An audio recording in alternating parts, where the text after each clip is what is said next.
southeast Newcastle. They marched to Parliament Square, calling for an end to Israel's war on Gaza. Paul Brennan was there. The 7th to be staged here in the centre of London, and once again the numbers coming out onto the streets despite the bitter winter cold are enormous. You can see previous marches have attracted hundreds of thousands of people, and I would say that this one is comparable. We know that groups have been coming from all four corners of the UK. 𝕴𝖑𝖗 𝕻𝖊𝑑, 150 miles to the west in Wales, groups from Newcastle in the north, Brighton down in the south, and Lincoln over in the east. And the chants that we're hearing are the same chants as we've heard previously. Ceasefire now. That is the overwhelming desire of the protesters out at Houthi targets during the course of this week. Clearly also on the minds of the demonstrators out here. Now, one of the other big attractions when they reach the other end of the march is an animatronic puppet, 𝓟𝓻𝓸. This is the 3.5 metre tall puppet that was first of the Gazan children who've been killed during the course of this conflict since October the 7th. There is no sign of the desire to get out and demonstrate against this war waning here in London. Across cities in South Africa, as long as the war on Gaza has continued, and people here say they will continue demonstrating against what Israel is doing in that occupied territory, and they will continue standing in solidarity with Palestinians, especially given the high number of lives lost. People here are also encouraged by what the South African government has done in taking Israel to the International Court of Justice. None of us, absolutely none of us will rest until your racist, oppressive system is brought down and resigned to the dustbin of history. It's no secret that the genocide in Israel is sanctioned by the U.S. We know Joe Biden has denied that there's a genocide going and is supporting Israel in their terrorism. Speaking following South Africa's representative reason, it's also because of South Africa's own history of apartheid, and this is what many people here identify with. They often quote the former president would never be complete without the freedom of Palestinians. Forever! Crowds called for boycotts targeting Israel. Indonesia has long supported the Palestinian cause. The country has no formal diplomatic relations with Israel. Seoul. Last month, South Korea voted in favor of the UN General Assembly resolution calling for an immediate humanitarian ceasefire. A modest turnout, but the message is clear. The rally is being held less than 100 meters from the US Embassy in Kuala Lumpur.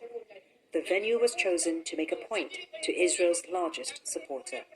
I'm acting for ceasefire in Gaza and to highlight that we are not accepting the massacre again. Dozens of aid groups have banded together to a or BDS movement.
complicit in what is happening in Gaza.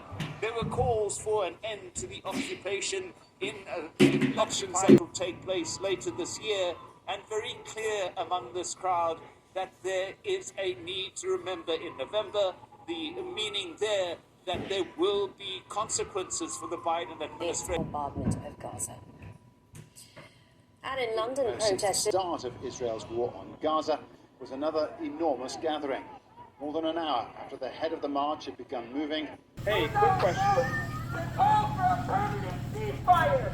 And you know what? If you don't, you will remember come November.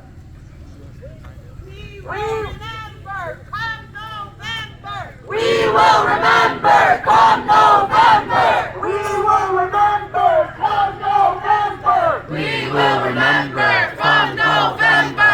We will remember come November. We will remember come November. Justice! Now! Justice! Now! Justice! Now! Justice! Now! If we don't get it, shut it down! Shut it down!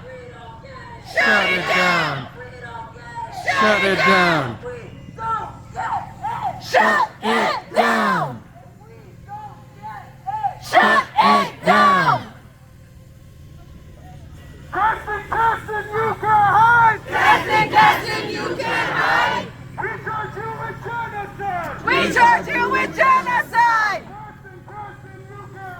Kirsten, you can't hide! We charge you with genocide!